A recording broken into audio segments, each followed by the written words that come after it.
শুভ সকাল বন্ধুরা, হোপফুল জয়ের নতুন ব্লগে তোমাদের সবাইকে স্বাগত। তোমরা সবাই কেমন আছো? আশা করছি খুব ভালো আছো, আর আমিও ভালো আছি। তার একটি নতুন ব্লগ নিয়ে চলে আসলাম তোমাদের কাছে। আর এটা কিন্তু অনেক দিনের বন্ধুরা, তাই তোমাদের কাছে প্রথমে ক্ষমা চেয়ে নিচ্ছি মানে ভিডিওটি দেওয়ার জন্য। আর এটা হচ্ছে জানুয়ারি মাসের আমার মেয়েদের স্কুলের অ্যানুয়াল স্পোর্টসের হচ্ছে ভিডিও। তো ভাবলাম যে যখন ভিডিওটা করেইছি আমার ফ্যামিলি মেম্বারদের জন্য, তাই শেয়ার করেই ফেলি। তো শেয়ার করেই দিলাম, কিছু মনে করো না, তোমরা দেখে নিও বন্ধুরা। তো সেদিন অ্যানুয়াল স্পোর্টস চলছিল আমার মেয়েদের, তো ডেটটা ঠিক মনে পড়ছে না আমার। তো মাসটা ছিল জানুয়ারি মাস। তো দেখো স্কুলে মেয়েদের এখন উদ্বোধনী প্যারেড শুরু হয়ে গেছে। তো এটার পরে হবে শপথ বাক্য নেওয়া, তারপরেই খেলাধুলা শুরু হবে। তোমরা সবাই একই একই দেখতে পারবে। তো পুরো ভিডিওটি স্কিপ না করে দেখো বন্ধুরা, আশা করছি খুব ভালোই লাগবে তোমাদের। আর খুবই ভালো লাগছিলো দেখতে, কারণ ভারত মাতা সেজেছিল এত সুন্দরভাবে, বলার মতো না।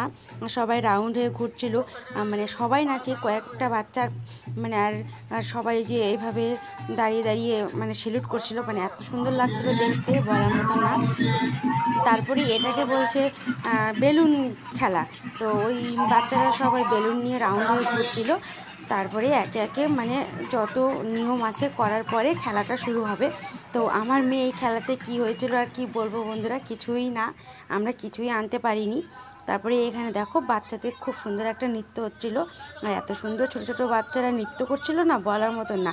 এরা আমার মেয়ের থেকেও ছোটো, কিন্তু নার্সারির বাচ্চা ছিল আর এলকেজির বাচ্চা ছিল, আর আমার মেয়ে তো এখন ক্লাস 1-এ।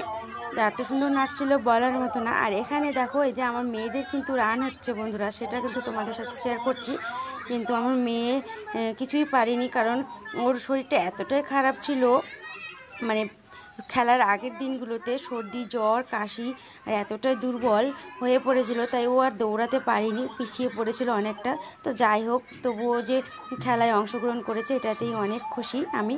তো ওর একটু মনটা খারাপ হয়েছিল, কারণ এর আগের বছর ও প্রাইজ নিয়ে গেছিলো, তো এবার পেলো না। আর ওর মাসি মানে আমার কাকুর মেয়ে পেয়েছে, তার ওর একটু দুঃখই হয়েছিল যে আমার মাসি পেলো আমি পেলাম না, আর একটু খারাপই লাগছিল।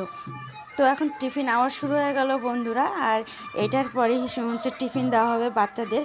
তারপরে কিন্তু আমরা বাড়ি চলে এসেছিলাম, কারণ মেয়ের টিফিনের পরে আরেকটা খেলা ছিল, সেটাতে আর অংশগ্রহণ করতে পারিনি, কারণ মেয়ের শরীরটা আবার খারাপ করতে শুরু করেছিল, কারণ আবার জ্বর চলে এসেছিলো। তাই আমি বাড়ি চলে এসেছিলাম ওকে নিয়ে টিফিনটা নেওয়ার পরেই, আর ওখানে বেশিক্ষণ থাকেনি। তো আমার ভিডিও তোমাদের কেমন লাগলো বন্ধুরা অবশ্যই কমেন্ট করো, আর যদি ভালো লেগে থাকে তো একটা লাইক দিয়ে চ্যানেলটি সাবস্ক্রাইব করে আমার পাশে থেকো, তাহলে আমি আরও নতুন নতুন ভিডিও দিতে উৎসাহিত হব। এর আগেও বলেছি, আবারও বলেছি। তো আজ এই পর্যন্তই, দেখা হবে আবার পরের ব্লগে। ততক্ষণ তোমরা ভালো থেকো, সুস্থ থেকো, টাটা।